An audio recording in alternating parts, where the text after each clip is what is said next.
नमो बुद्धाय, जय भीम बंधू भगिनींनो। आजच्या व्हिडिओमध्ये आपण ऐकणार आहोत भगवान बुद्ध यांच्या संबंधित एक अत्यंत प्रेरणादायी कथा। ही कथा आपल्याला केवळ विचार करायला नव्हे तर आयुष्यात त्यांचे रूपांतर करावयास प्रवृत्त करते।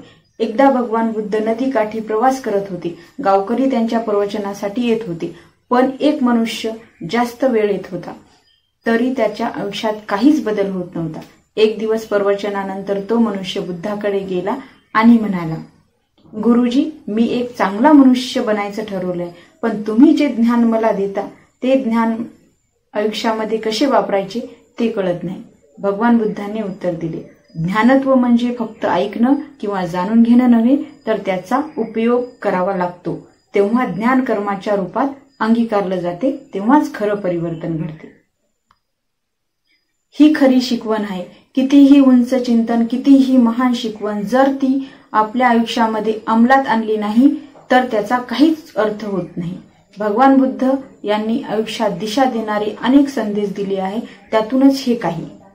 मन हे यशस्वी आहे, तुम्ही जसा विचार करसाल तसे घडाल। द्वेष हा द्वेषाने संपणार नाही, त्याचा शेवट फक्त प्रेमानेच करता येतो। या तीन गोष्टी फार काळ लपून राहत नाहीत, सूर्य, चंद्र आणि सत्य। या विषयाची साधी पण खोल स्पष्टता तुमच्या विचार, भावना आणि कृती यांना संमत करून आत्मलोकनातून पुढे जाण्याचा मार्ग दाखवतात। मित्रांनो, या कथेतून आपल्याला काय शिकायला मिळालं? ज्ञान कृती फक्त शिकवण पुरेसे नाही, ते आपल्या वर्तणुकीत आणि दैनंदिन जीवनात लागू करावी लागते। मनाचे रूप, आपल्या मनाचा विचार आपली प्रतिमा बनवतो। या विचारावर नियंत्रण ठेवणे महत्त्वाचे आहे।